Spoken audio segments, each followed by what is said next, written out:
주신 예수께서 다시 오실 때 밝은 등불 들고 나갈 준비됐느냐. 그날 밤에 주님 맞을 등불이 준비됐느냐. 예비하라.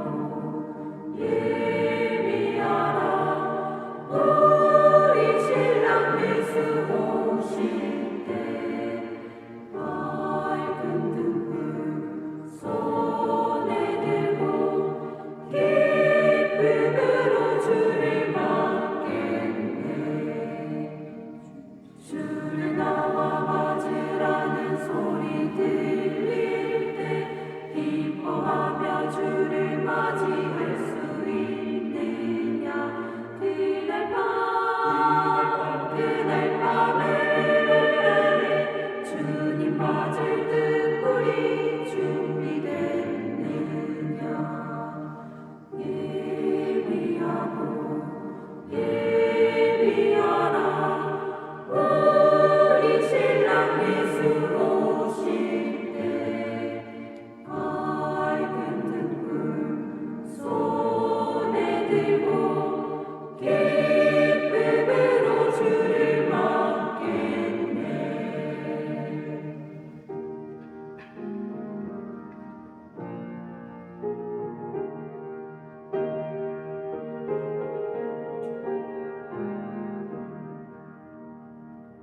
그날 밤에 영화로운 혼인 자리에 기뻐하며 할렐루야 찬송 부르리.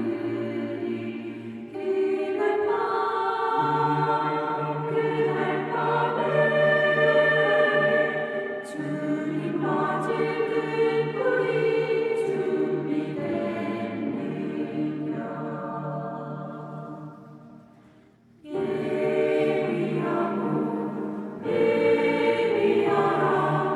우리 신랑 예수 오실 때 밝은 등불 손에 들고 기쁨으로 주를 맞겠네.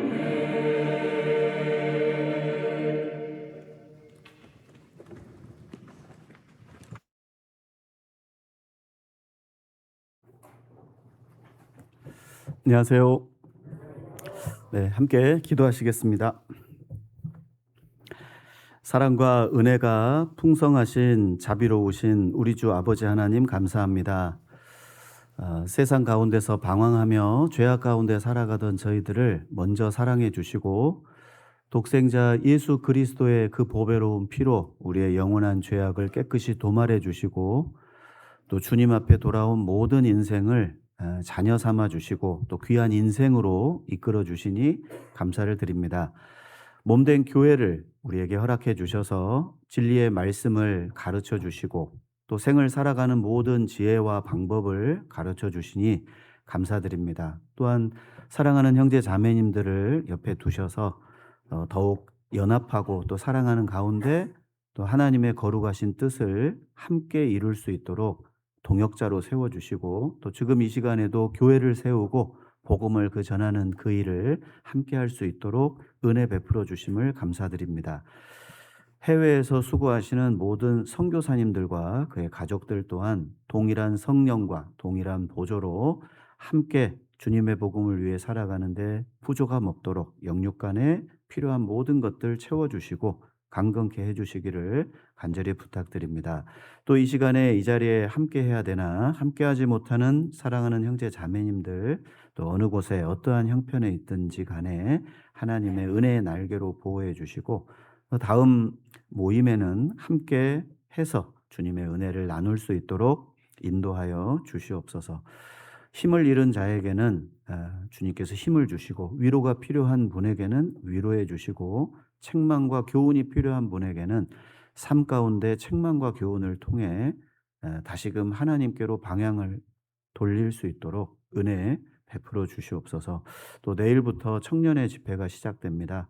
우리 젊은 청년의 시절을 이 죄악된 세상 가운데 살아가고 세상과 저항하며 죄와 싸우며 자신의 육신과 싸우는 우리 새벽 이슬과 같은 청년들에게 다시금 새로운 마음을 주시고 첫사랑을 회복하고 더욱 뜨겁게 주님을 사랑하고 복음을 위해 살아갈 수 있도록 한 주간 좋은 기회가 되기를 간절히 의지합니다. 주님 도와주시고 또 금요일부터 시작되는 1차 수양에도 주님께서 함께 하셔서 전국에 참여하는 모든 귀한 영혼들 꼭 구원 얻을 수 있도록 주님께서 자비를 베풀어 주시옵소서. 전도를 위해 수고하는 모든 손길 위에 하나님께서 갑절의 은혜로 갚아주시고 채워주실 줄을 믿고 감사드리며 우리를 사랑하시는 예수님 이름으로 기도드렸습니다. 아멘. 네, 마태복음 4장 19절 말씀을 찾겠습니다. 신약성경 마태복음 4장 19절 말씀입니다. 19절.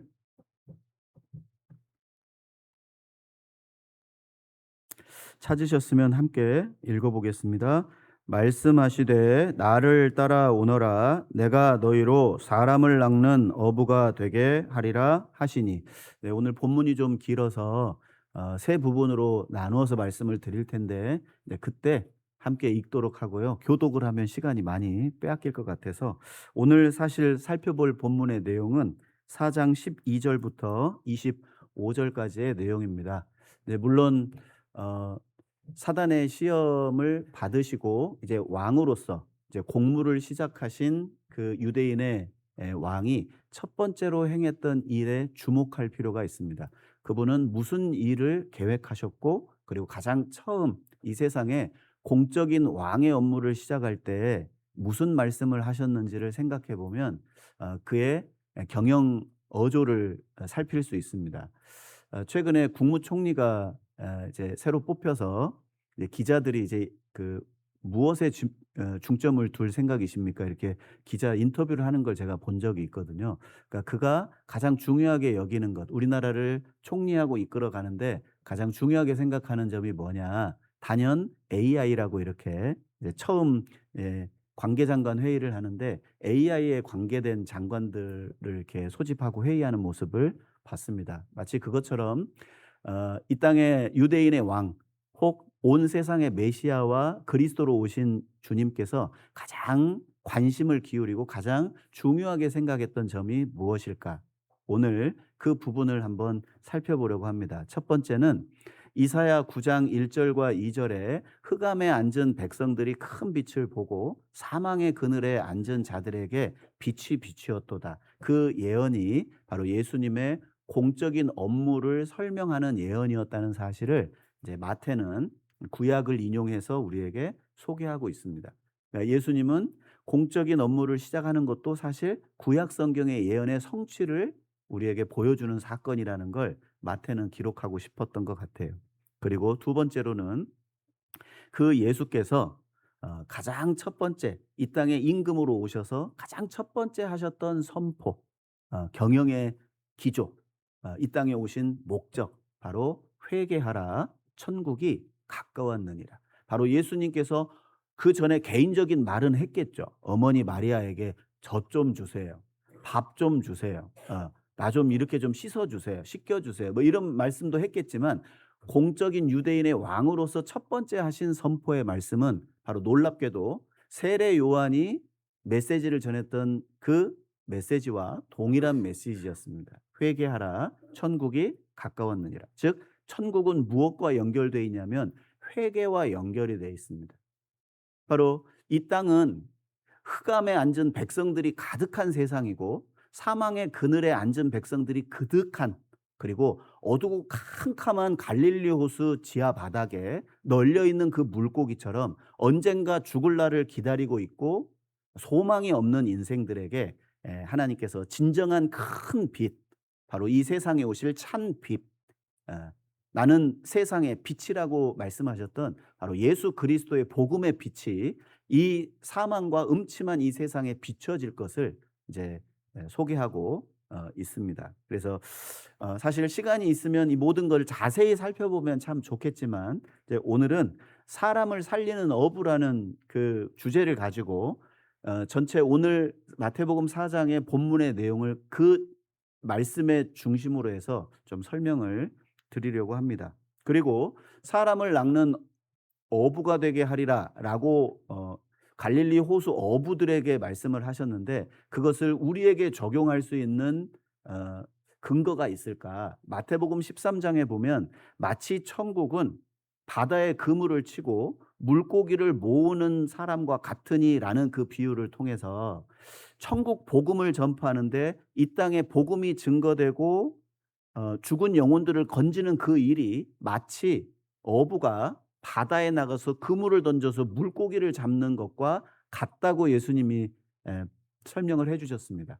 마태복음 25장에 보면 어 양과 염소를 가르는 그 이야기가 나옵니다.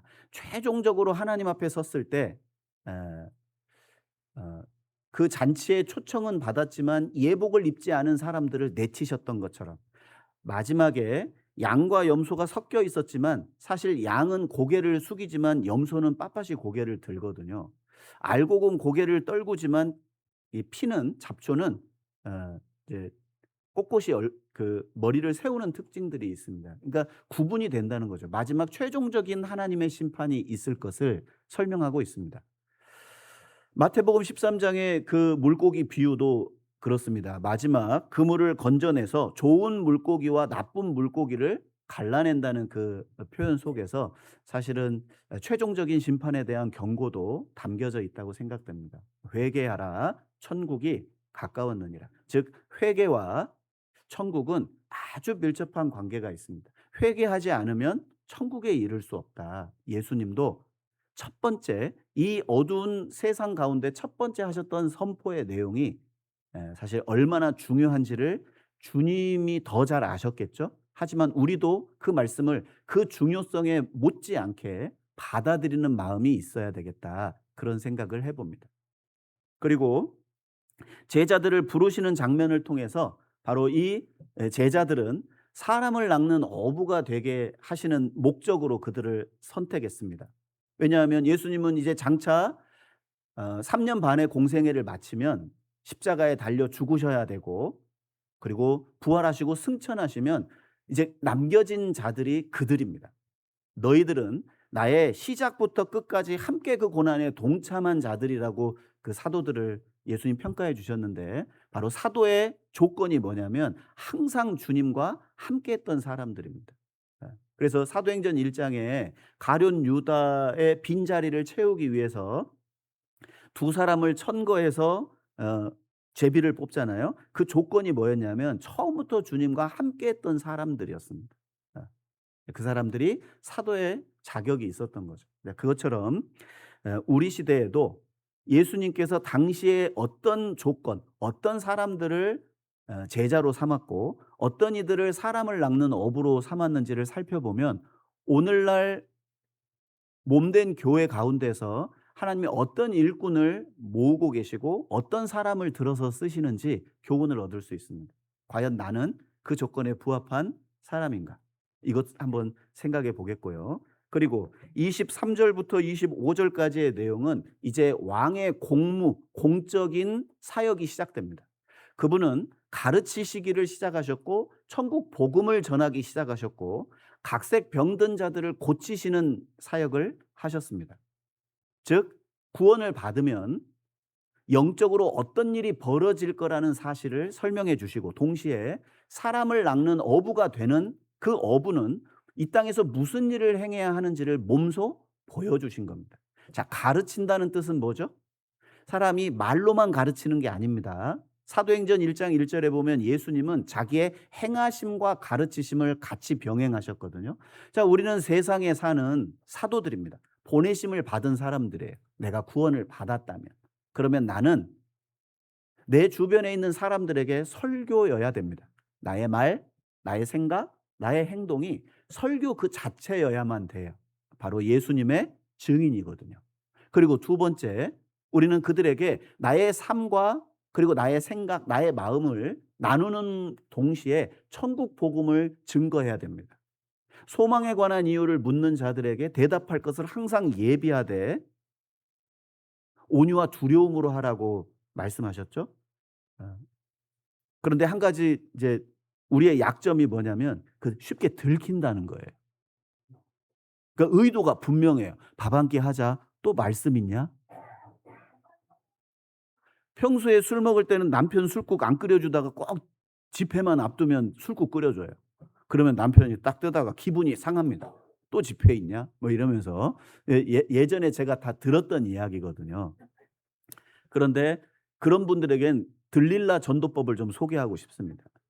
자, 사사기 13 장에서 16장 들릴라 이제 삼손과 들릴라 이야기가 16 장에 나오는데 이 삼손이요 여간 똑똑한 사람 아닙니다.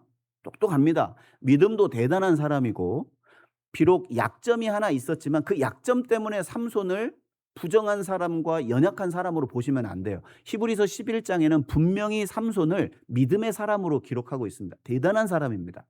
그런 그를 잡아뜨리고 넘어뜨린 건 강한 대적이 아니라 자기가 사랑하는 대상에 의해서 넘어졌어요.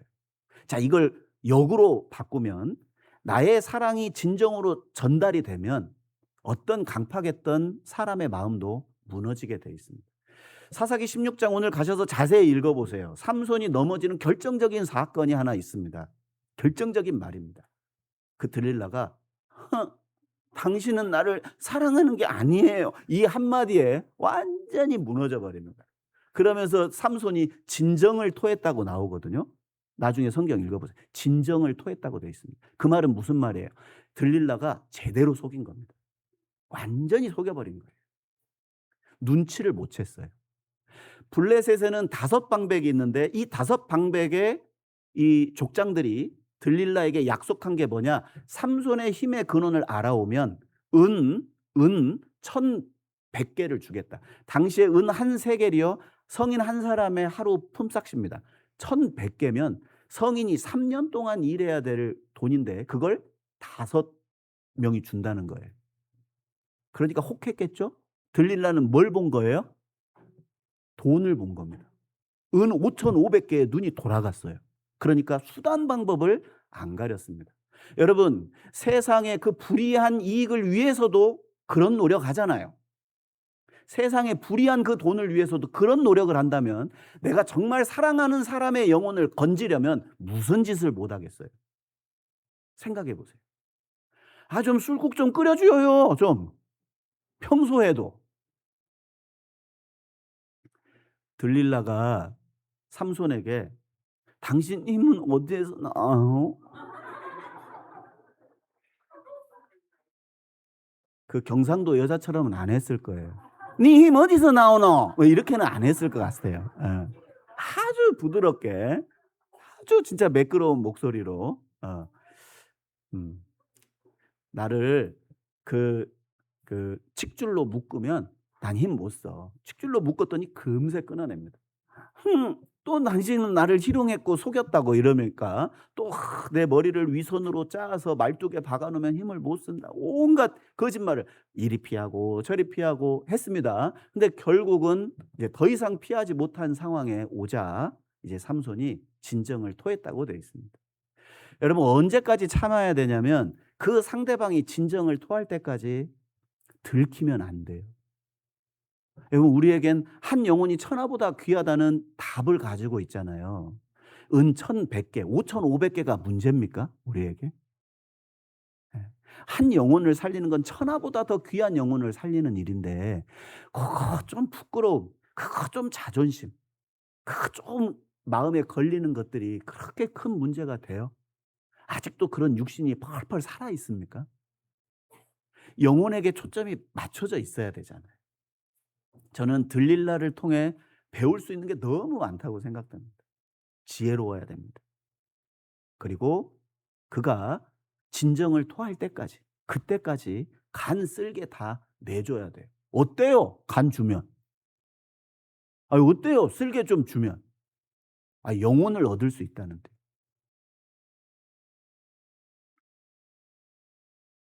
그리고 23절부터 25절에 보면 이런 표현이 나옵니다. 24절. 모든 앓는 자, 곧 각색 병과 고통에 걸린 자, 귀신 들린 자, 간질하는 자, 중풍병자들을 데려오니 저희를 고치더라 그랬습니다. 자, 여기 보면 제가 주석 성경을 좀 찾아봤어요. 이게 다 비슷한 말인데 이게 무슨 뜻일까? 처음에 앓는 자는요, 고질병을 앓는 사람들입니다. 도무지 의학적으로 치료 불가능한 사람들, 우리 중에도 있어요. 정신적, 육체적 절대 고칠 수 없는 그런 사람들이 있습니다. 자, 그 사람도 예수님을 만나죠? 고쳐집니다.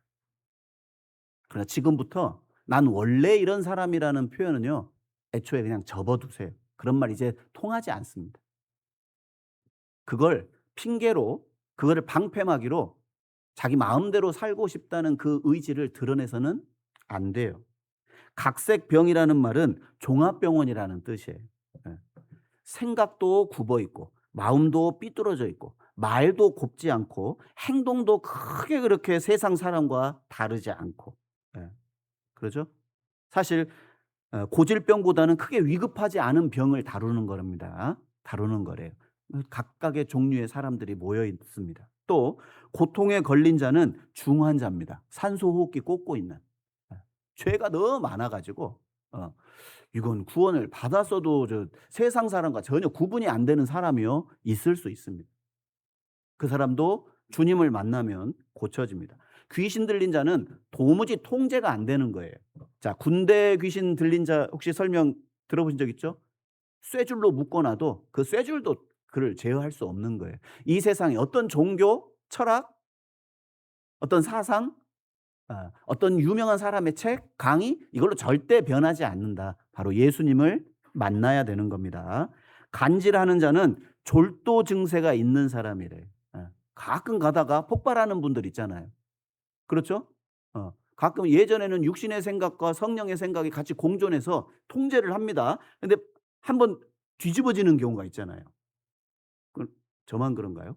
한번 눈이 이제 뒤집어지는 그런 경우 있잖아요. 근데 그게 이제 간질병으로 이렇게 표현을 해 놓은 거예요. 예수님 만나야 됩니다, 그런 분들도. 그리고 중풍병은 마비 증상이 있어요.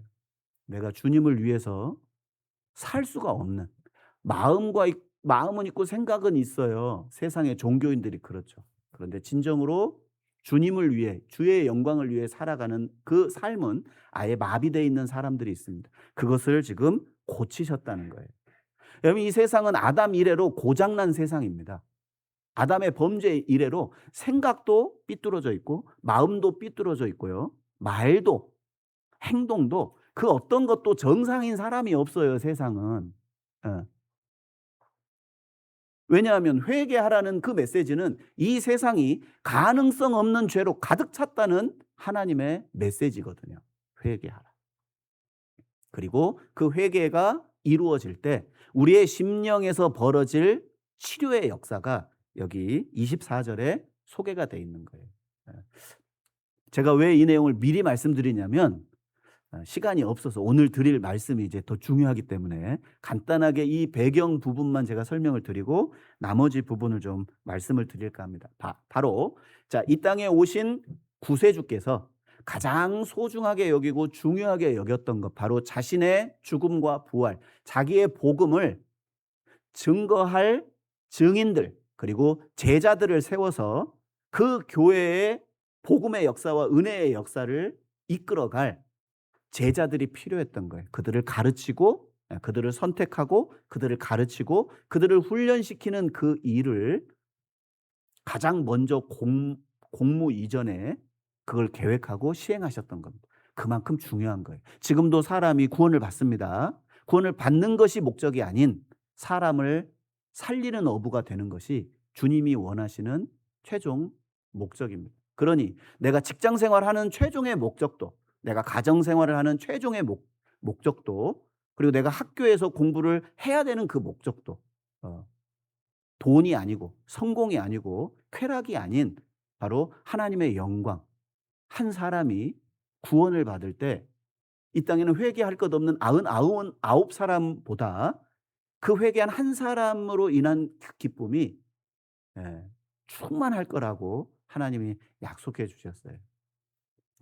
자, 오늘은 바로 제자들을 부르시는 그 장면, 그리고 예수께서 사람을 낚는 어부가 되게 하리라고 말씀하셨는데, 그 말씀을 통해서 우리 각자의 삶을 좀 돌아보고, 과연 나는 주님의 제자인가, 아니면 우르르 몰려다니는 무리 중에 한 사람인가, 나는 관광객인가, 나는 선원인가. 여러 표현들이 있습니다. 혹시 여러분 포항 스틸러스 경기 가보신 분 계세요? 축구 경기 현장에 안 가보셨구나. 한번 꼭 가보고 싶은데, 혹시 그 여기는 맞아, 삼성 라이온즈 경기, 포항에도 경기장 있나요? 야구 경기장 가보신 분 계시죠? 예, 가서 막 응원도 하죠. 예, 저는 한 번도 안 가봤거든요. 그런데 갔다 오신 분들이 하나같이 저에게 증언해 주시기를 너무 재밌다는 거예요. 너무 재밌답니다. 그냥 경기도 경기지만 그 안에 있는 사람들의 모습, 응원하는 모습, 치어리더 모습, 예, 주말에 아이들과 함께 가면 너무너무 좋다고. 그래서 한번 가볼까도 생각했는데 항상 주말에는 꼭 모임이 있고 교제가 있어가지고 못 가봤거든요. 나중에 혹 기회가 된다면 평일날 제가 집사님들 모시고 한번 가보려고 지금 생각 중입니다. 예, 아마 집사님들도 못 가보셨을 거예요. 자, 그런데 제가 왜 이 말씀을 드리냐면, 자, 응원한 팀이 이겼다 그러면 기분 좋아요, 나빠요? 기분 좋습니다. 자, 나는 내 돈을 내고 입장표를 샀고, 그리고 입장료를 지불하고 들어갔어요. 신나게 응원했습니다. 자, 팀이 승리했어요. 그러면 그것으로 된 거예요.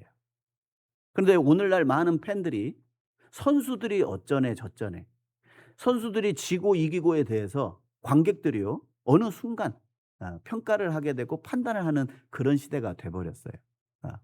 실제 하나님도 선수가 필요하지 관객이 필요한 건 아니에요. 오늘날에도 마찬가지입니다. 본인은 아무것도 참여하지 않고 아무것도 개입하지 않은 상태에서 이래라 저래라 관객처럼, 관람객처럼, 청중처럼 그렇게 교회 생활을 하시는 분들이 계세요.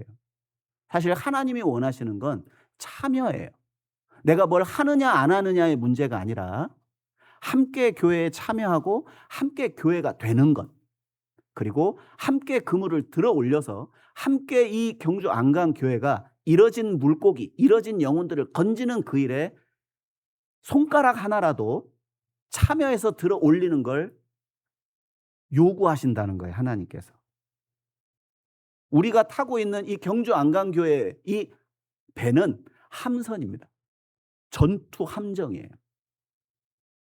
여객선이 아니라고요. 그런데 우리는 너무나 쉽게 마치 운동 경기의 청중들처럼 신앙생활도 그렇게 하시려는 분들이 계세요. 잘못된 겁니다. 예수님의 메시지는 내가 너희로 그랬습니다. 여기 너희는 교회입니다. 교회. 거듭난 사람들. 주님이 택해서 부르신 모든 분들에게 동일하게 요구되는 것들이라는 거예요. 깊이 생각해 봐야 됩니다. 자, 그러면 여기 18절을 한번 보겠습니다. 마태복음 4장 18절입니다.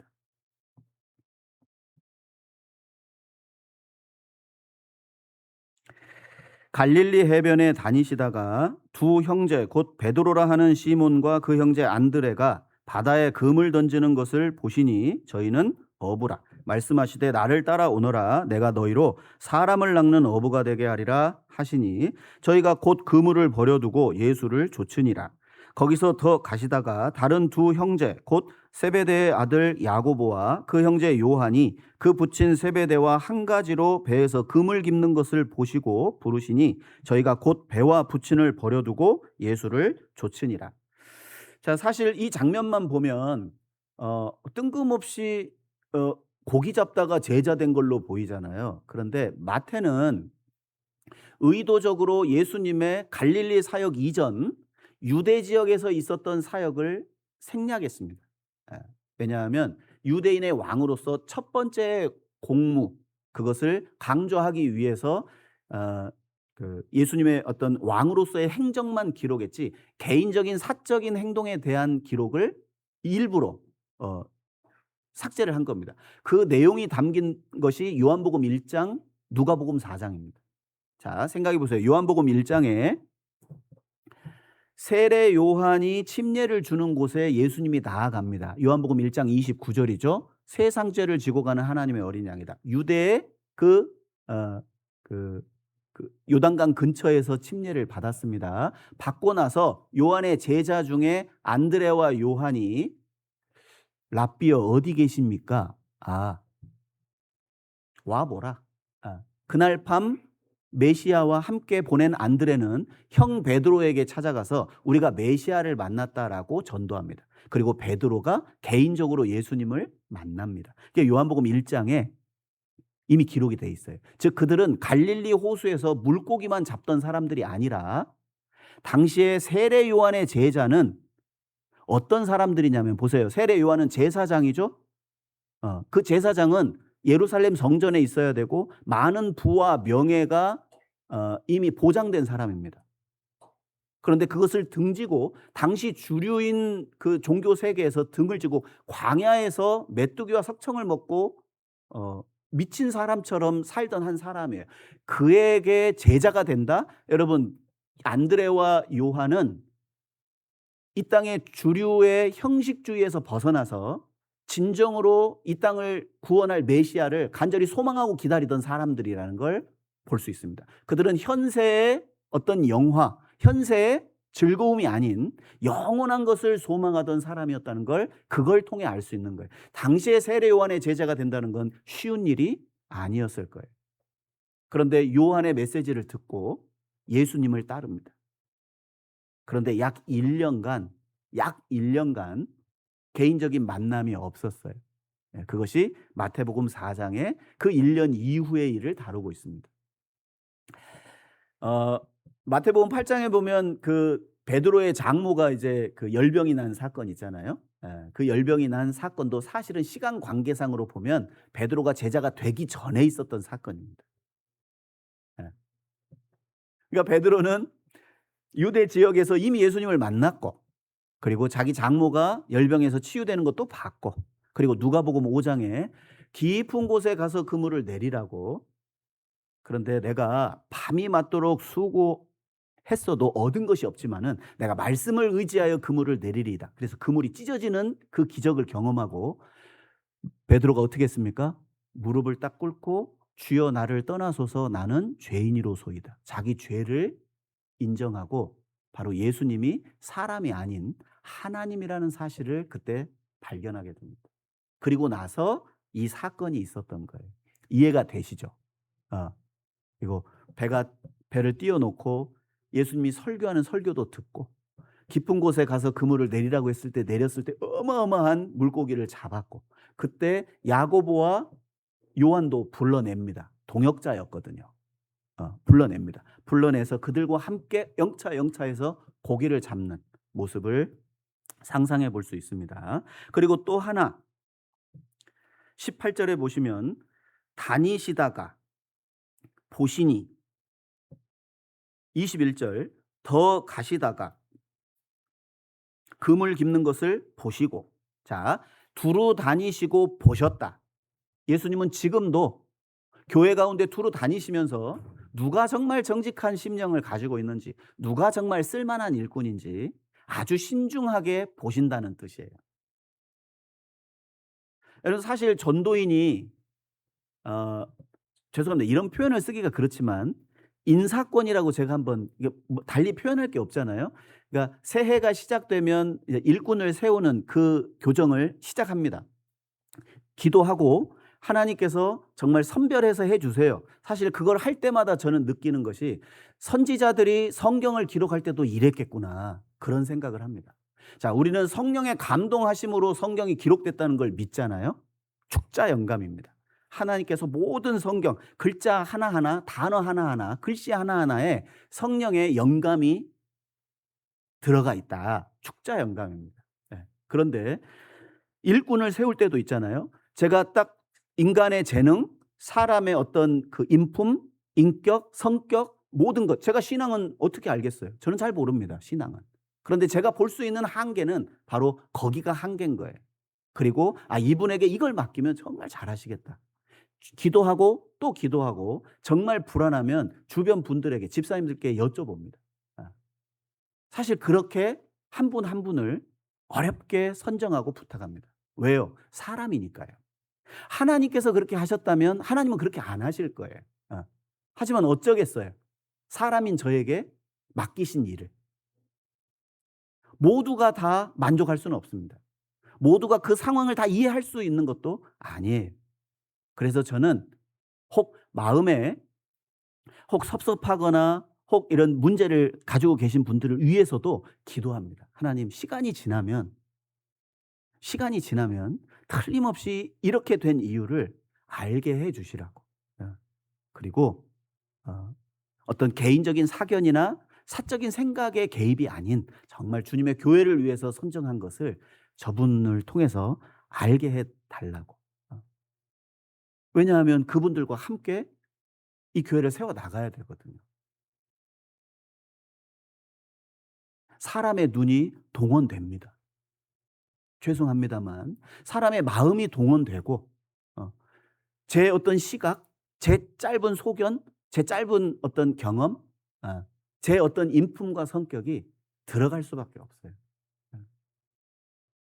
그런데 예수님은 이미 1년 전부터 그 제자들과의 개인적인 만남을 가지고 있었던 거예요.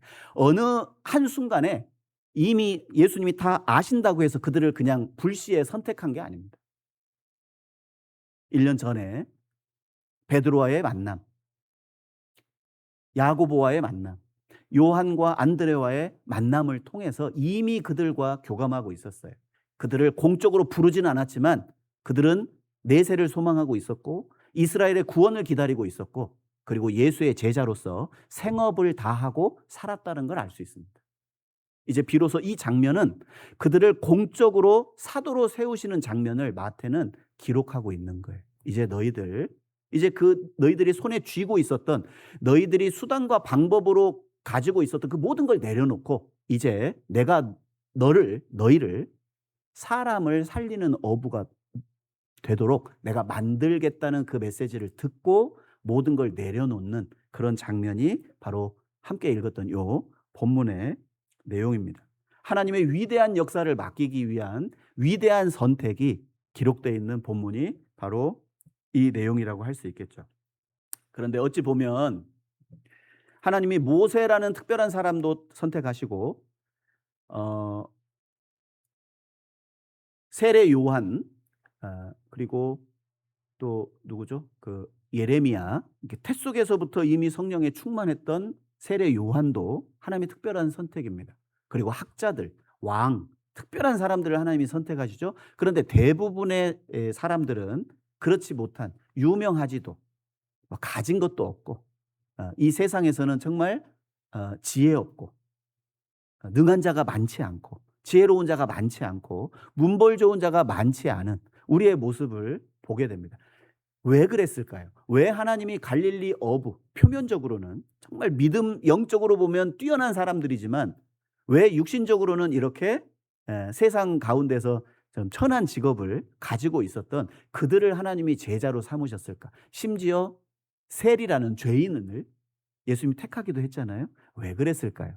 바로 그들을 통해 하나님의 위대하심을 증거하기 위해서 그들을 선택한 겁니다. 우리를 선택하신 이유도 그렇습니다. 우리 중에 지혜 없는 자 많지 않습니다. 능한 자도 많지 아니하고 문벌 좋은 자도 많지 않다. 그러나 하나님께서 세상에 미련한 것들을 택하사 지혜 있는 자들을 부끄럽게 하려 하시며 그다음 생각이 안 나네요. 세상에 약한 것들을 택하사 강한 것들을 부끄럽게 하려 하시며 세상에 천하고 멸시받고 없는 것들을 택하사 있는 것들을 패하려 하시나니 이는 누구든지 자기를 자랑하지 못하게 하려 함이니라. 세상에 교회 안에요 유식한 분도 있어야 돼요.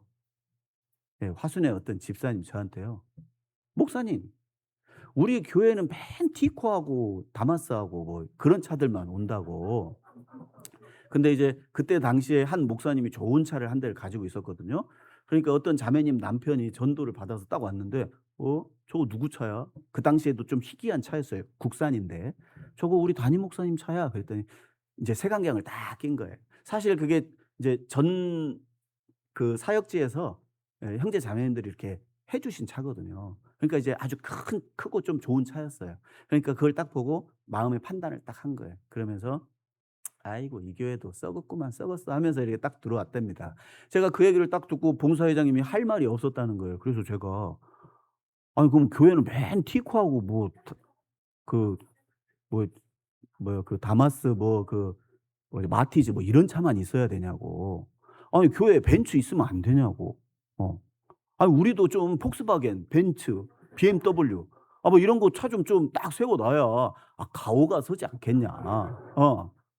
우리가 하나님이 축복해 준다는 그 증거가 아니겠냐. 그랬더니 옆에 한 집사님이 딱 중간에 딱 치면서 "목사님 나도 외제차예요, 외제차." 그래서 "뭔데요?" 그러니까 그 코란도였거든요. "코란도가 뭔 외제차예요?" 했더니 "내 차도 몽골 가면 외제차래요." 그 맞는 말이잖아요. 예.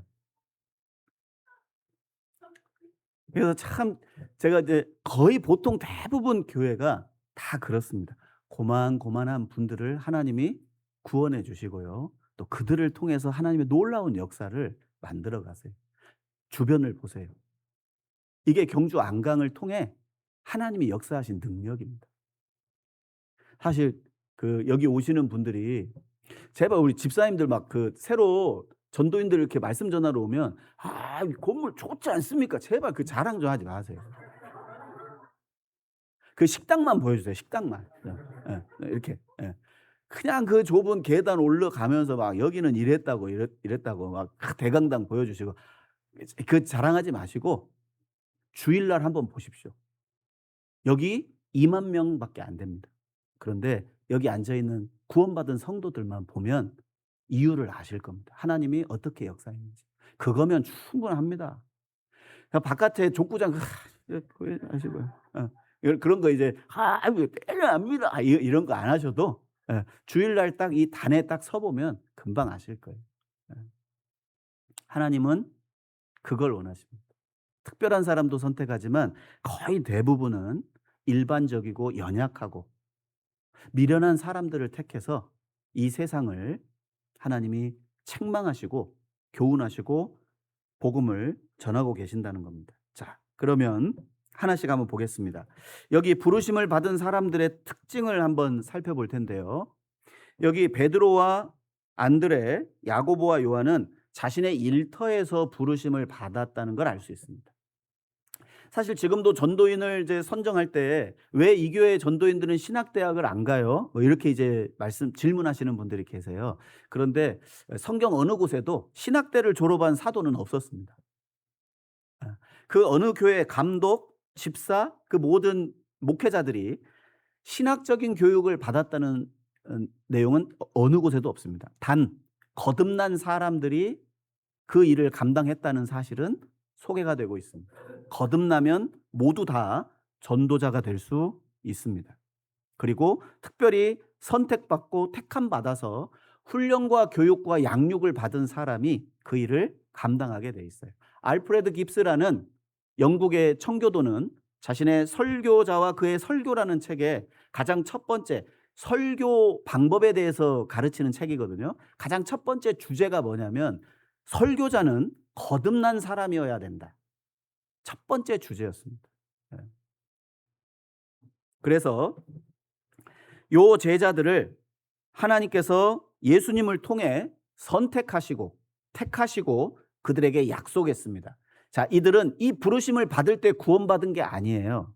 이들에겐 오순절 성령이 강림할 때 그들에게 성령을 주실 것을 미리 예수님이 약속하신 겁니다. 그리고 예수님이 죽으심과 부활을 통해 그들이 이제 비로소 예수님이 이 세상에 오신 유대인의 왕이자 메시아이자 그리스도라는 사실을 확실히 믿고 이제 증거하기 시작한 거죠. 게으른 자는 마귀도 쓰지 않습니다. 지금 늦잠 자고 안 오신 분들은 마귀도 안 써요. 그런 분들은. 마귀가 쓰는 사람들은 부지런한 사람들을 씁니다. 자, 구원받고도 구원받은 후에도 삶의 모습은 구원받기 이전의 삶의 모습이 그대로 투영된 겁니다. 구원받기 전에 게으른 사람은 구원받아도 게으르고요. 네. 구원받기 전에 비성실했던, 불성실했던 사람은 구원받은 후에도 불성실합니다. 참 희한한 거예요. 그대로 따라갑니다.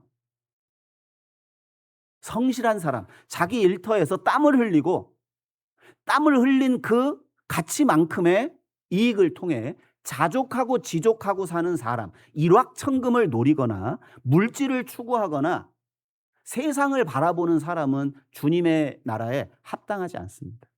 그 사람을 축복해 줄 수도 없고, 그 사람이 돈을 많이 번다고 해도 그건 하나님의 축복이 아닌 오히려 저주에 가깝습니다.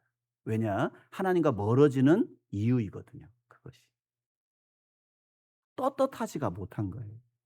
하나님은 자기의 일터에서 부지런히 일하는 사람, 심은 대로 거둘 줄 아는 사람, 자기 육체를 위해 심는 사람은 육체로부터 썩어질 것을 거두고 성령을 위하여 심는 자는 성령으로부터 영생을 거두는 사람. 이 세상에서 물질이 목적이 아닌 사람이 목적으로 사는 사람, 그 사람을 통해 하나님이 역사하십니다. 잠언 11장에 보면 지혜로운 자는 사람을 얻는다고 되어 있습니다. 사람을 얻어야 됩니다. 성경에도 야곱은 굉장히 부지런한 사람입니다. 낮과 밤 자신의 양이 아닌 외삼촌 라반의 양을 키우는데도 밤이 맞도록 새벽 일찍부터 20년간 자기의 양을 키우듯 양을 돌봤습니다. 그의 부지런함이 결국 축복으로 이어지죠. 이삭의 아내 리브가는 어떻습니까? 그 엘리에셀 종이 약대 10피를 가지고 딱 도착하잖아요. 그때 나에게 물 좀 달라는 말을 딱 듣고 그 종의 물만 준 것이 아니라 목말라 하고 있는 약대, 당시에 약대 한 마리가 물 80리터를 먹는데요. 80리터. 그러니까 리브가는 아마 팔뚝이 두꺼웠을 거예요. 굉장히 힘 있는 여자. 장군. 누구를 지칭해서 제가 드린 말씀은 아닙니다. 네. 그 약대 10마리, 이제 나이를 생각하셔야 돼요. 이제 우리 몸이 아닙니다.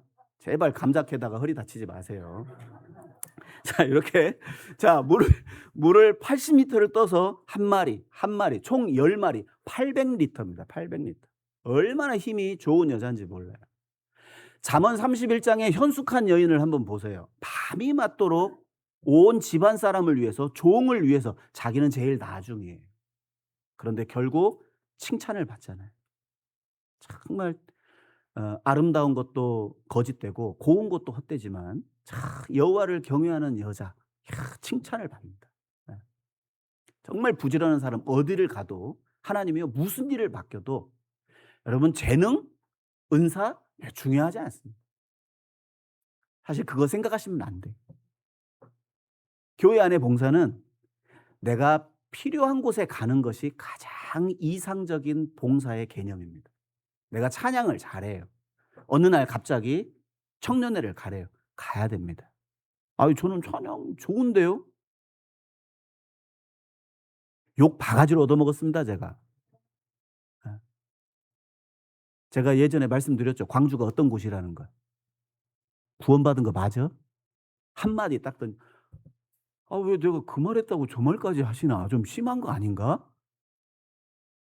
근데 제가 이제 어리석었던 거죠. 그냥 교회에서 필요한 일을 하는 거예요. 우리는 그저 종일 뿐이에요. 주장할 게 없다니까요. 저는 그냥 선수로 뛰는 거예요. 감독이 포지션을 바꾸면 그냥 포지션 바꾼 대로 행하면 됩니다. 그 일. 내가 못하든 잘하든 그건 내 책임이 아니에요. 누구 책임이에요? 감독 책임이에요. 아니, 손흥민을 수비수로 빼면 게임 지죠? 그럼 손흥민 책임 아니라니까요. 누구 책임이에요? 감독 책임이라고요. 감독 책임. 알겠습니다. 한 번 딱 순종하고 나니까요. 다음에 여기 가세요. 예? 저희 가세요. 예? 포기가 되더라고요. 필요한 곳이라면. 제가 부족하지만 제가 청년회 있을 때 이제 청년회 교제팀장, 청년회 부회장, 상담인, 청년 부장 4개를 같이 했거든요. 제대로 했을까요? 제대로 못 했을까요? 당연히 제대로 못 하죠. 잘할 리가 없죠. 뭐 한 가지 제대로 할 수 있는 것도 없어요. 그런데도 그런데도요, 제가 그냥 할 수 있는 그 순간 내가 교제팀장으로 있으면 그 순간 최선을 다하고, 청년 부장으로 있으면 부장으로 최선을 다하고, 청년회 부회장으로 있을 때는 회의 참석해서 회장을 돕고, 그냥 그 순간 그 맡겨진 일에 최선을 다하는 거죠. 제 손해입니까? 주님 손해지. 아니, 한 사람에게 한 직분, 한 사람에게 한 직분. 아니, 그렇게 큰 광주교회도 그렇게 했습니까? 예, 사람은 많은데요, 일꾼은 적어요. 어느 교회를 가든. 그건 똑같습니다. 그 순간 최선을 다하면 되는 거예요. 주님께서 부르신 제자들의 모습이 그랬습니다. 일터에서 성실하게 부지런히 일하는 사람. 가정에서도요. 어떤 분은 신방에 오지 말래요. 제가 몰래 조장님 이제 그 동행해가지고 갔거든요. 발을 디딜 데가 없어요. 집 문을 딱 열었는데 발 디딜 데가 없어요. 그러니까 남편이 러닝 셔츠하고 반바지만 입고 저 화순회에서 있었던 일인데요. 이제 십수년 지나서 해도 됩니다. 딱 지나가면서 저를 쓱 봐요. 이렇게 자매님도 있고 저도 있잖아요. 쓱 보더니 배에 이제 손을 넣고 쓱쓱 긁더니요. 물 한 잔 딱 먹더니 "마 좀", 경상도 표현으로 하겠습니다. "마 좀 치우라 마. 팔 디딜 틈이 없다 마." 이러면서 전도 되겠어요? 그 집? 전도 안 됩니다. 일상생활 속에서도 깔끔해야 되거든요. 깨끗이 정리해 놓고 누가 어느 순간에 오더라도 그냥 문을 개방해서 손님을 맞이할 수 있을 정도로는 좀 정리 좀 하고 살아야 됩니다. 예. 부지런히. 예. 성실하게. 하나를 보면 열을 봅니다. 하나를. 그리고 두 번째로, 이들은 같은 업종을 가지고 있는 사람들이었고 그들은 형제가 아니었어요. 아주 협력하게 최적의 조건을 가지고 있었던 사람입니다. 지금도 마찬가지예요. 지금도 교회 안에 이렇게 보면 가족들이요, 상당히 이제 연합을 잘합니다. 그리고 같은 동종업계에 있는 사람들이 서로를 잘 이해해주고 용납해주죠. 그리고 어떤 사람을 하나님이 쓰시냐면, 비록 능력은 좀 부족해도요, 협력할 수 있는 사람, 협조할 수 있는 사람. 여러분, 회사 요즘에 그 인사 조건이요, 면접 보잖아요. 그 면접 볼 때 최우선이 예전에는 학벌이었어요. 서울대 오케이, 연고대 오케이, 스카이 오케이. 그런데 요즘은요, 그 출신이 죄송합니다. 그 출신이 여기 계실지 모르겠지만 약간 독특해요. 그러니까 혼자는 아주 능력이 출중한데 연합하지 못하는 그런 분들이 계셔요. 요즘 특히 이제 MZ들이 개성이 강하다고 하잖아요. 네, 그래서 요즘은 인사 체계가 이 사람이 과연 우리 팀에 녹아들 수 있는 사람인가? 이 사람이 굉장히 협조적이고 누군가를 위해서, 그러니까 집단과 공동체를 위해서 자기를 희생할 수 있는 사람인가를 봅니다. 그걸 보고 우선점을 줘요. 세상에서도 그렇다면 교회는 어떨까요? 연합하고 함께 협조하고 서로 교제되고 서로 함께 마음을 나눌 수 있는 사람들은요, 더 많은 일들, 그리고 하나님께서 더 중요한 일들을 맡기게 돼 있어요. 협조하는 사람들. 이들은 어업 종사자들 뿐만 아니라 동역자들이었습니다. 빌립보서 1장 한번 찾아보겠습니다. 빌립보서 1장 27절입니다.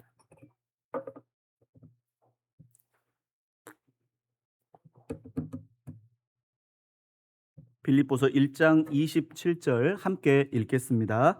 오직 너희는 그리스도 복음에 합당하게 생활하라. 이는 내가 너희를 가보나 떠나 있으나 너희가 일심으로 서서 한 뜻으로 복음의 신앙을 위하여 협력하는 것과, 자, 복음의 신앙을 위하여 협력. 자, 그 협자가 한문으로 어떻게 되는지 아시죠? 좌측에 열십자가 있고요. 그 다음에 오른쪽에 힘력자 3개가 딱 이제 뭉쳐 있잖아요. 그러니까 십자가를 중심으로 해서 힘을 모으는 협력입니다. 저 사람하고 맞다 안 맞다 이게 중요한 게 아니에요. 주님을 중심으로 모이는 거예요. 깃발 중심으로 이스라엘 백성들이 모여서 전진했듯이 예수님 중심으로 모이는 거예요. 성막 주변에 이스라엘 백성의 진영이 꾸려진 것처럼 교회 안에 그리스도가 중심이 돼서 그 주변에 진영을 꾸리는 겁니다. 예수님 때문에 참는 거지 내가 인내가 강해서 참는 게 아니에요. 교회를 위해서 할 말 안, 할 말 있어도 안 하는 거예요. 교회가 시끄러울까 봐. 아, 그 제가 사실 그 신앙생활 하면서 신앙생활 잘하는 비결 하나 제가 소개해 드릴게요. 메모하세요. 진짜 이건 100% 확실한 진리거든요.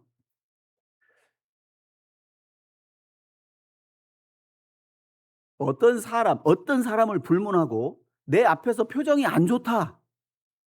표정이 안 좋다.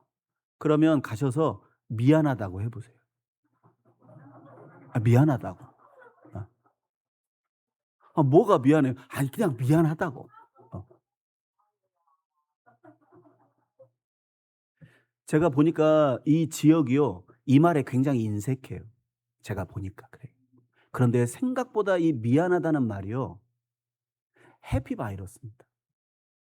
이것이 꼭 자존심 상하는 용어처럼 들리는가 봐요. 이 지역에서는. 절대 그렇지 않습니다. 내가 미안하다는 말을 하는 건 내가 정말 죄가 있어서 미안하다는 말을 하는 게 아니에요. 내가 정말 잘못해서 미안하다는 말을 하는 게 아니라 나는 당신과 좋은 관계를 유지하고 싶습니다. 이런 표현입니다. 제발 자존심하고 연결시키지 마세요. 그냥 미안하다는 한마디 해보세요. 자식한테도 미안하다. 부모님에게도 미안해요. 사랑한다는 말보다 미안하다는 말이요.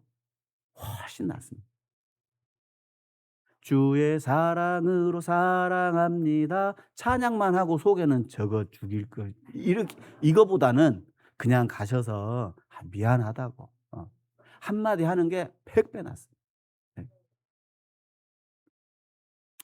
우리는 주님을 중심으로 해서 모인 사람들입니다.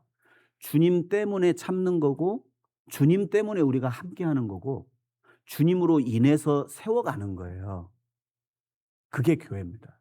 협력하는 사람들을 주님께서 부르시는 거예요. 그리고 협동하고 협력하는 사람들을 하나님께서 귀하게 사용하십니다. 이 땅에서도 줄다리기 경기할 때 나 하나쯤이야 100% 집니다. 100% 져요. 그리고 댕길 때 밀고 밀 때 댕기면 망하는 거예요. 그렇죠? 전혀 교회가 집회가 있는 등 없는 거 몰라. 예. 소식지 보고 알아.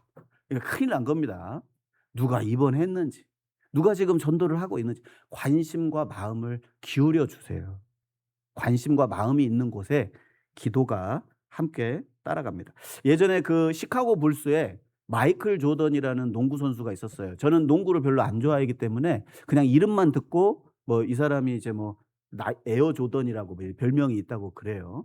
이제 시카고 불스 그 구단은 이 그 인기 스타, 슈퍼스타를 영입했잖아요. 모든 팀원을 이 사람 중심으로 이 사람이 플레이하기에 좋은 사람으로 꾸렸다는 거예요.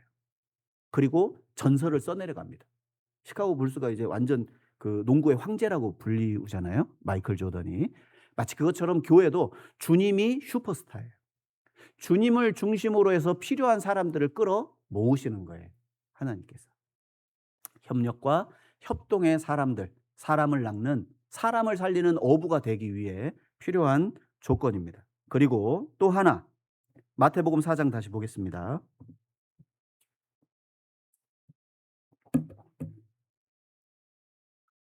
마태복음 4장 20절입니다. 저희가 곧 그물을 버려두고 예수를 좇으니라. 22절. 저희가 곧 배와 부친을 버려두고 예수를 좇으니라. 아마 안드레와 베드로는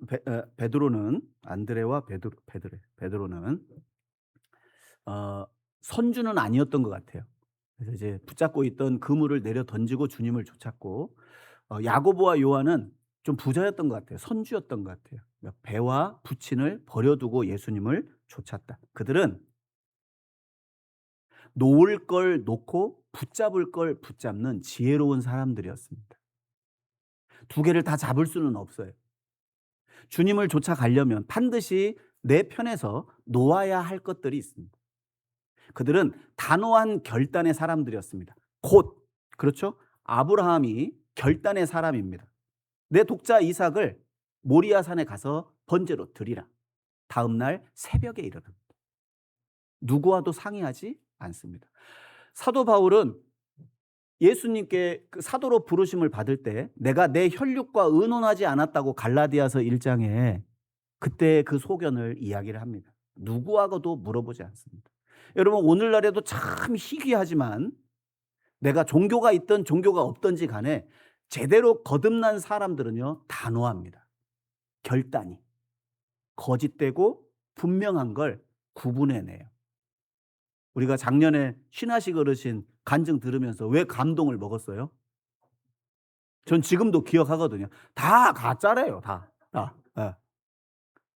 그 간증이요. 듣는 모든 분들의 마음을 진짜 위로해주고 야, 참 그 단호한 결단이 교회 전체의 분위기를 바꾸잖아요. 야, 그렇구나. 지금도 저렇게 거듭나서 확실히 이 세상에서 구별되어서 정말 진리를 추구하고자 하는 사람들이 있구나. 그래, 더 힘껏 전도해야 되겠다. 그런 마음을 갖게 됩니다. 이들은 자신이 붙잡고 있었던 그물 그리고 배와 부친을 버려두고 자신들의 소명을 붙잡았습니다. 예수님의 부르심을 즉각 받아들이고 따랐죠. 나를 따라오너라.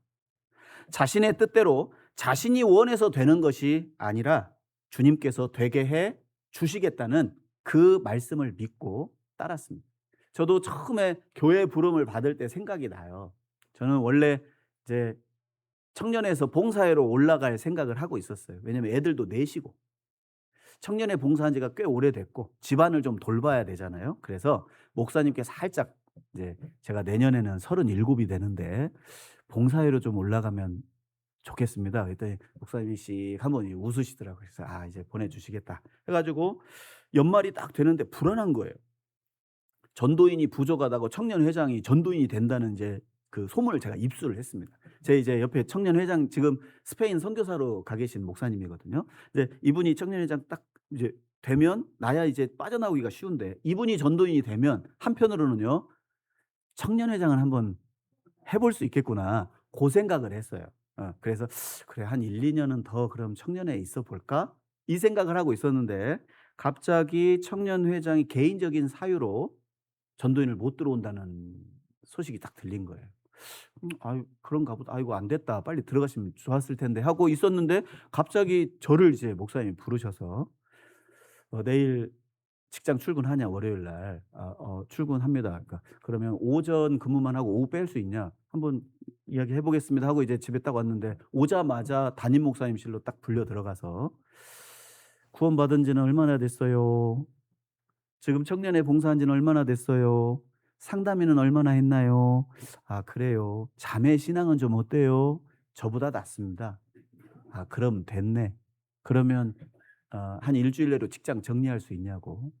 제가 이제 자매하고 한번 교제를 한번 해보겠습니다. 그랬어야 되는데 이제 그렇게 하지를 못했죠. 그리고 이제 바로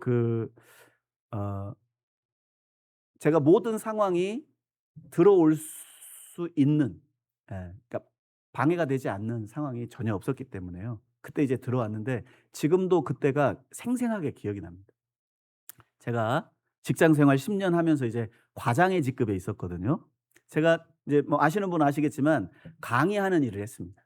예. 그러니까 이제 청중들 앞에서 교육하는 일을 이제 그 10년간 했었는데 마지막 워크숍에 이제 제가 가가지고 이제 사직서를 제가 이제 그만두겠다라고 하니까 이제 온 팀이 완전히 이제 뒤집어진 거예요. 뒤집어진 겁니다.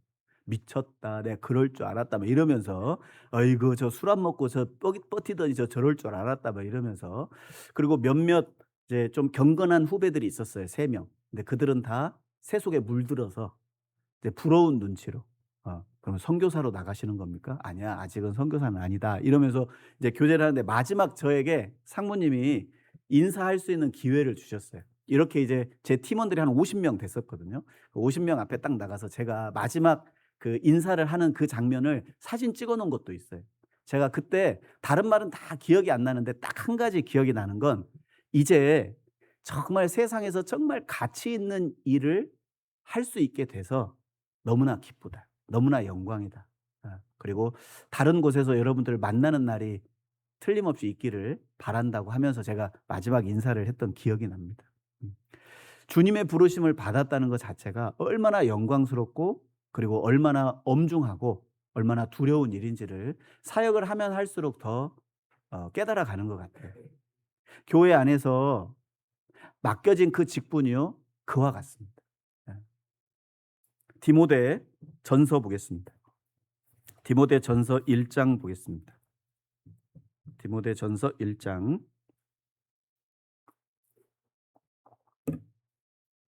12절부터 보겠습니다.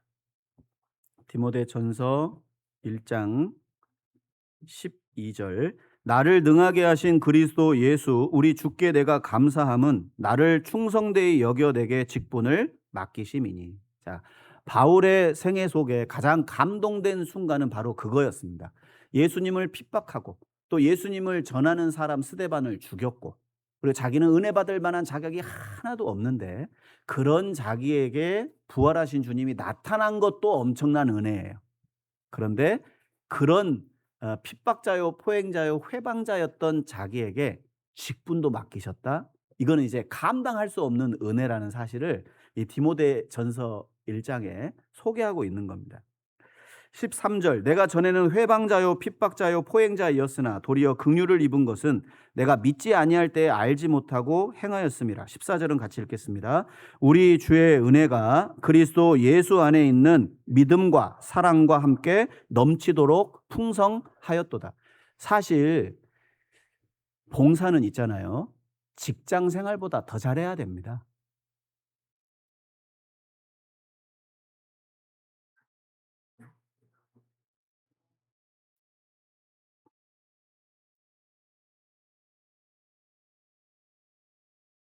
죄송합니다. 이해관계자들이 너무 많아가지고 더 이상 말씀을 못 드리겠네요. 네. 어, 내가 직장 생활을 위해서 준비하고 고민하고 계획하고 생각하는 것보다 주님의 일에 더 계획하고 더 생각하고 더 마음을 둬야 됩니다. 왜요? 주님의 일이니까요. 내 개인의 일에도 그만큼의 정성을 쏟는다면 주님 앞에 그 정도의 정성도 쏟지 않는다? 부끄러운 겁니다. 그것이. 그 부끄러움을 알아야 돼요. 그런데 요즘은 당연하게 여깁니다. 그것을. 난 바쁘니까. 난 시간이 없으니까. 내 상황이 이런데. 지금 현재 그 상황이 바로 그분들의 그 마음 때문에 지금 그 상황이 된 거예요. 그 지경이 된 겁니다, 사실은. 내가 주님 앞에 뜻을 정하고 주님께 내가 올인하고 내가 주님께 내 모든 일을 맡겼다면 너의 행사를 여호와께 맡겼다면 너는 먼저 그의 나라와 그의 의를 구했다면 여러분 그렇게 우리는 바쁘지 않았을 거예요. 그렇게 조급하지 않았을 거고 그렇게 부족하지 않았을 거예요. 그렇게 힘들지 않았을 거예요. 바로 과거의 나의 선택이 과거의 나의 행동이 바로 지금 현재의 나의 모습을 만들어낸 거예요. 누구도 그 사실을 바꿀 수도 핑계할 수도 없습니다. 단호한 결단이 없었던 거예요. 내가 주님의 십자가를 내가 짊어질 결단을 아직 못하고 있었던 거예요. 내 십자가가 있어요. 주님이 주신 십자가가 아닌 나의 멍에, 예수님의 멍에가 아닌 내 짐. 그것이 문제입니다. 시편 68편 19절에 날마다 우리 짐을 지시는 주라고 했습니다. 주님은 이미 나를 짊어지신 것뿐만 아니라 내가 짊어지고 있는 그 짐까지도 예수님이 짊어지고 계신다니까요. 그런데 이걸 못 놓는 거예요. 단호한 결단이 필요합니다. 엘리사는 소가 12겨리를 갈고 있었어요. 부자였습니다. 엘리사도. 소 12겨리를 갈고 부지런히 밭을 갈고 있는 그때 엘리야가 옷을 던졌습니다. 겉옷을. 뭐예요? 너 내가 택했다. 넌 지금부터 선지자로서의 사명을 살아야 된다. 그는 고민하지 않았습니다. 제가 연로한 부모님이 있는데 인사만 드리고 오겠습니다. 가서 소를 잡아요. 그리고 밭을 갈던 그 농기구들을 잘라서 불을 태워서 소를 번제로 드려버립니다. 왜요? 돌아갈 곳을 이제 끊어버린 거예요. 홍해를 건너버린 겁니다. 엘리사는. 이제 더 이상 돌아갈 수가 없어요. 돌아가고 싶어도. 과거에 그 놓았던 그물을 짊어졌을 때 그들은 패잔병이었고 그들은 실패자들이었습니다. 요한복음 21장에 예수님이 그들에게 가시기 전까지 그들은 실패자였고 낙오자였고 패배자였어요. 다시 그 그물을 내려놔야 됩니다. 직장 그만두라는 표현이 아니에요.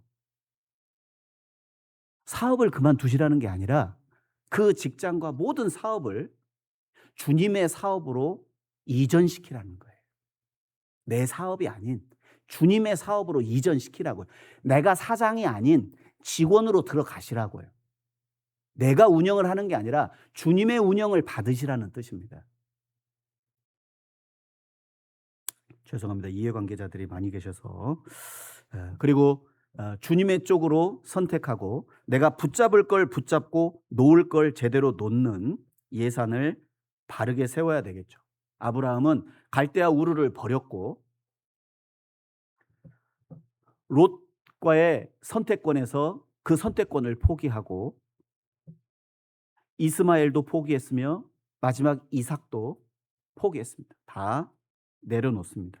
요셉은 보디발 아내의 유혹을 뿌리쳤고 여호수아는 나는 나와 내 집은 여호와만 섬기겠노라는 단호한 결단을 내립니다. 모세도 바로의 공주의 아들 그리고 잠시 죄악의 낙을 누리는 낙 애굽의 모든 보화도 전부 다 내어 던졌습니다. 왜요? 상주심을 바라봤어요. 에스라도 결단했고 룻도 결단했습니다. 이 룻의 결단을 보면 참 생각나는 게 이 룻은 미모가 참 좋았을 것 같아요. 왜냐하면 보아스가 한눈에 반하거든요. 그러니까 이제 외모가 그랬을 거예요. 룻은 나이 많아 늙었다고 표현되어 있는데 아마도 믿음의 여자를 못 구해서 그렇게 독신으로 살았던 것 같아요. 오해하지 마세요. 보아스가 뭐 인물이 안 좋아서 장가를 못 갔다 이게 아니고요. 부자였고 하지만 보아스가 왜 그런 늦은 나이까지 장가를 못 갔을까? 아마도 믿음의 여자를 기다리고 있었던 것 같아요. 그 룻은 젊음을 포기하고 고향을 포기하고 그리고 자신의 운명도 포기하고 모든 걸 내려놨습니다. 그리고 베들레헴을 선택했어요. 왜요? 그곳에 하나님이 계시기 때문에. 어머니의 하나님이 나의 하나님이 되고 첫 번째 선택의 조건이 바로 하나님이었습니다. 그리고 하나님을 선택했을 때 그녀의 모든 운명이 전부 바뀌었습니다. 여호와의 총회에 들어왔죠.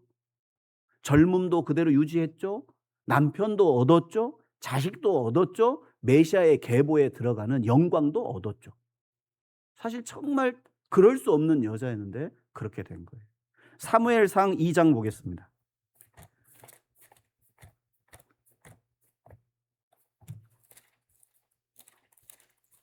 사무엘상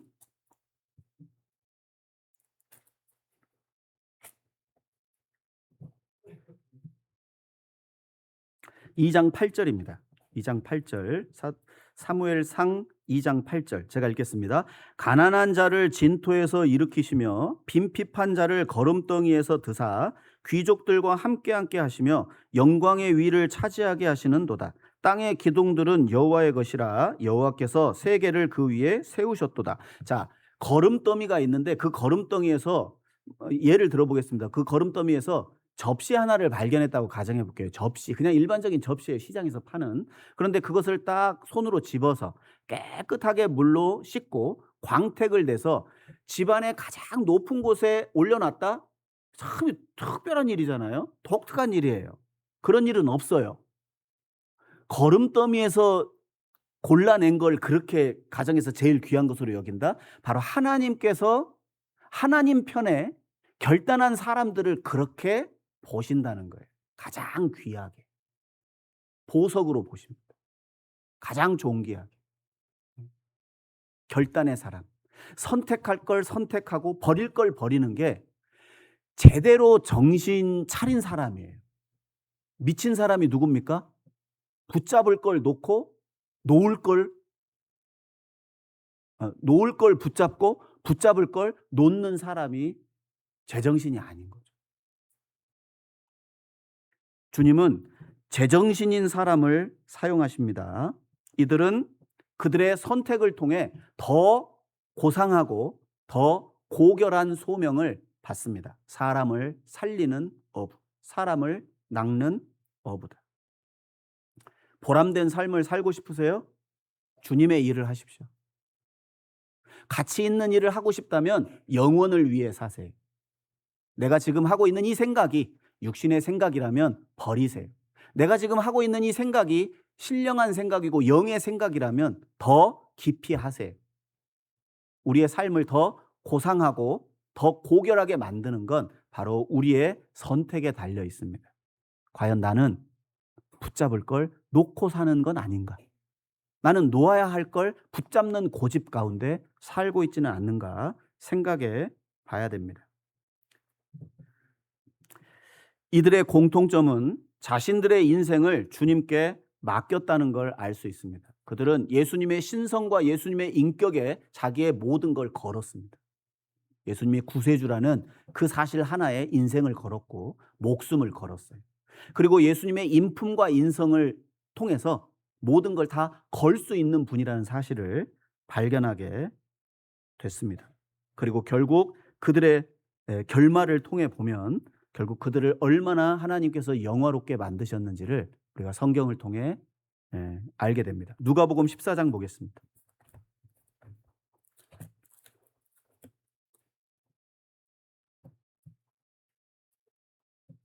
누가복음 14장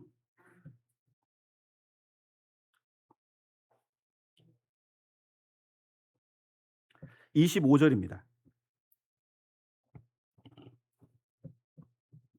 허다한 무리가 함께 갈새 예수께서 돌이키사 이르시되 무릇 내게 오는 자가 자기 부모와 처자와 형제와 자매와 및 자기 목숨까지 미워하지 아니하면 능히 나의 제자가 되지 못하고 누구든지 자기 십자가를 지고 나를 좇지 않는 자도 능히 나의 제자가 되지 못하리라. 여러분, 예수님이 우리에게 주시는 그 멍에와 짐을 짊어지려면 내 것을 내려놔야 돼요. 나의 꿈, 나의 계획, 나의 이상, 그리고 나의 모든 소유. 33절 이와 같이 너희 중에 누구든지 자기의 모든 소유를 버리지 아니하면 능히 내 제자가 되지 못하리라. 사실 내 소유라고 생각하는 것 자체가 착각입니다. 사실 이렇게 성경에 기록된 것도 이렇게 생각하는 사람들의 오해와 착각을 부서뜨리기 위해서 이 말씀을 하신 거거든요. 우리에게 내 것이 어디 있어요? 나에게 내 것이 어디 있습니까? 내 영혼과 몸을 그 핏값 주고 사신 주님 앞에 모든 것이 주님의 거라고 해야 되는데 왜 내 것이 있을 수 있을까요?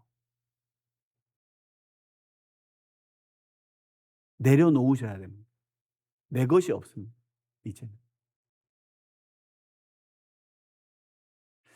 이제는 내가 없고 오직 주님 뜻만.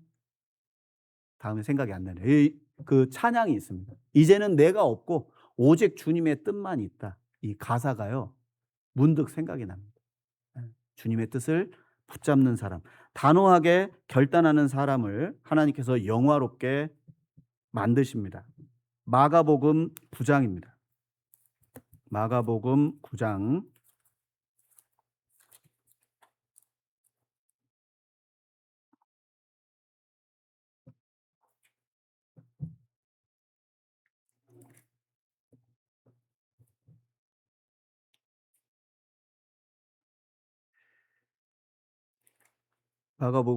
50절 보겠습니다. 소금은 좋은 것이로되 만일 소금이 그 맛을 잃으면 무엇으로 이를 짜게 하리요? 너희 속에 소금을 두고 서로 화목하라 하시니라. 맛을 잃은 소금이라는 이 세상에 있는 그 찬양이 있습니다. CCM이 있거든요. 제가 언젠가는 좀 개사를 해가지고 우리 교회에서도 한번 불러봤으면 좋겠다 싶은데 그 가사의 내용을 보면 참 현실을 그대로 반영하고 투영하는 우리 교회의 모습하고는 조금 좀 거리는 있어요, 사실은. 예. 예. 세상적인 그 교회의 모습을 다루고 있습니다. 그러면서 그 마지막 후렴구에 어 "주여 맛을 잃은 소금처럼 버림받아 던지울 게 두렵사오니 어지러운 이 세상에 나를 소금 되게 하소서." 이제 자신의 잘못된 부분들을 뉘우치고 돌이키면서 다시금 이제 이 세상에 맛을 내는 소금으로 자신을 사용해 달라는 그런 이제 결단을 담은 찬양의 노래거든요. 예, 기회가 되시면 한 번씩 들어보시면 좋을 것 같아요. 우리는 세상의 소금입니다. 소금이 맛을 잃으면 무엇에 쓸 데가 있겠어요. 그래서 밖에 버리워서 사람들의 발에 밟힌다는 표현 속에서 우리가 가장 영화로운 직분을 받았고 영광스러운 직분을 받았음에도 불구하고 바로 이 세상에서 이리 치이고 저리 치이는 그런 삶을 살아서는 안 되겠다. 그런 생각을 해보게 됩니다. 예. 그리고 또 하나, 이들은 충성되고 하나님께 복종하고 순종하는 사람들이었습니다. 그들은 곧 그물을 버렸고 곧 배와 부친을 버려두었죠. 인간적인 계산이 전혀 없었습니다. 즉각적인 명령에 즉각적인 순종으로 반응했습니다.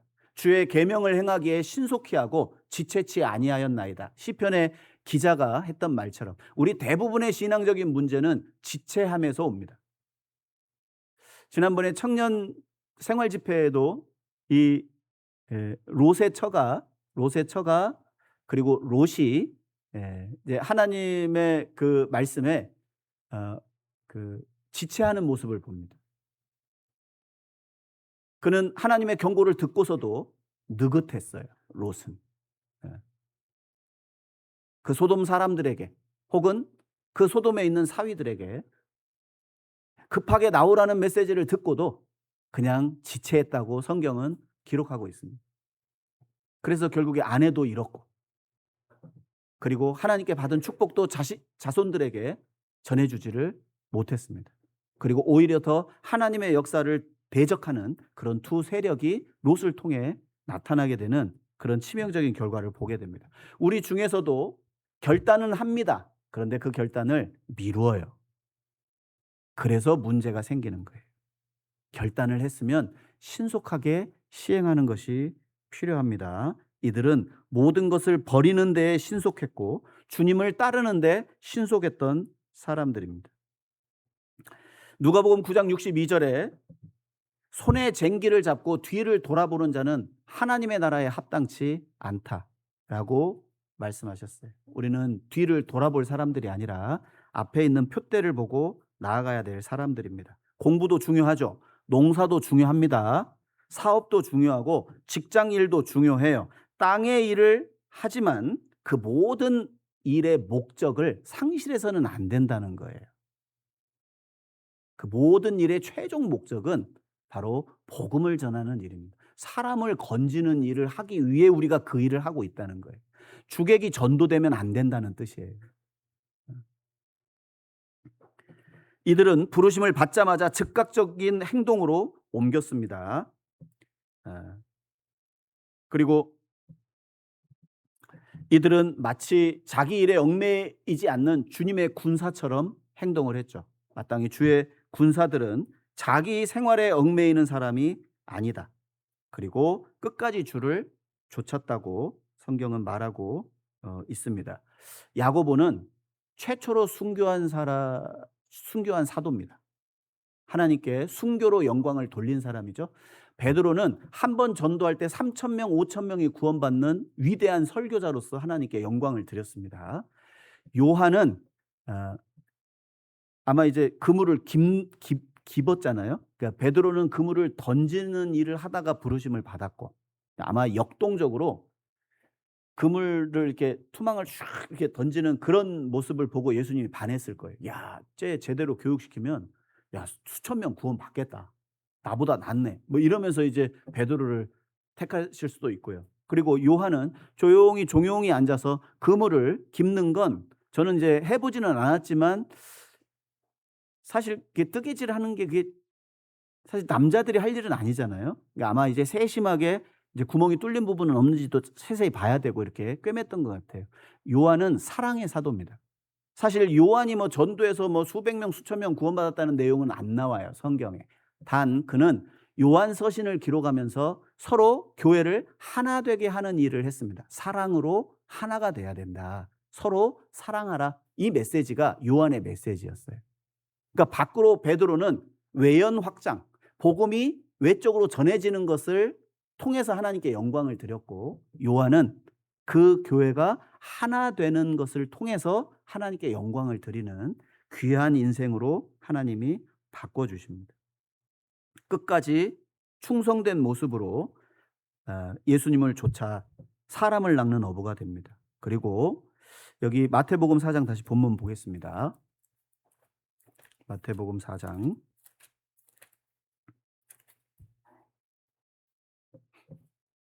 19절입니다. 말씀하시되 나를 따라오너라 내가 너희로 사람을 낚는 어부가 되게 하리라 하시니. 이 말씀 한 말씀을 듣고 그들은 주님을 쫓아갑니다.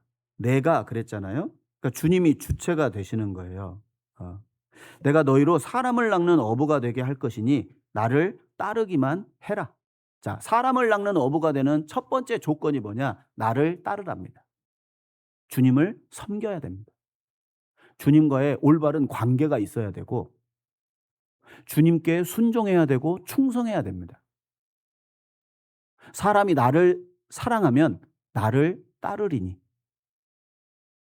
그 아버지 하나님이 그와 함께 할 것이다.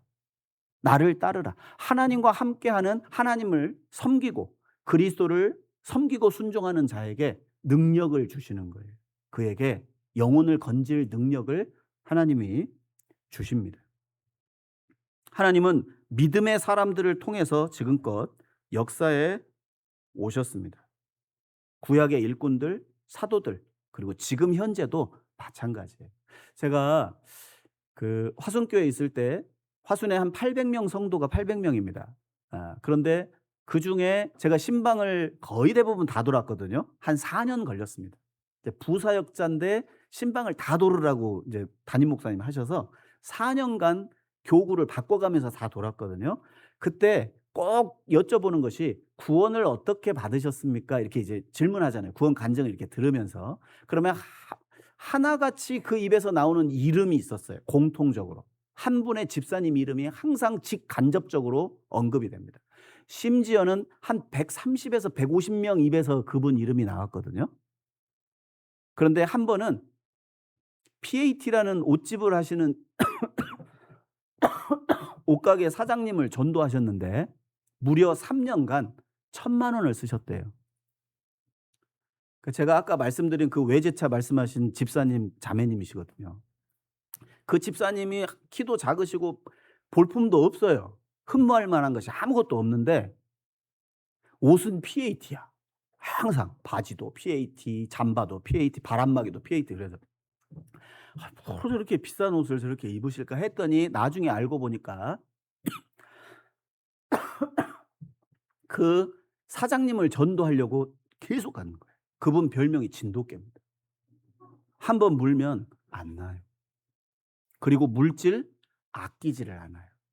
전도 집회하는데 모시고 올 분 없죠? 가서 사람을 돈으로 사옵니다. 2시간 3만 원 드릴게요. 너무 부끄럽대요. 집회가 있는데 나 혼자 오기가 부끄러워서 그렇게 하신답니다. 그런 분이었거든요. 그런 분과 연결된 분이 150명이 넘었습니다. 제가 그걸 보면서 우리 교회도 그렇겠다. 사실 면면을 다 보시잖아요. 그러면 초창기부터 몇몇 분들의 희생과 헌신이 지금의 우리의 교회를 만드신 거예요. 많은 사람 필요 없습니다. 딱 2-3명.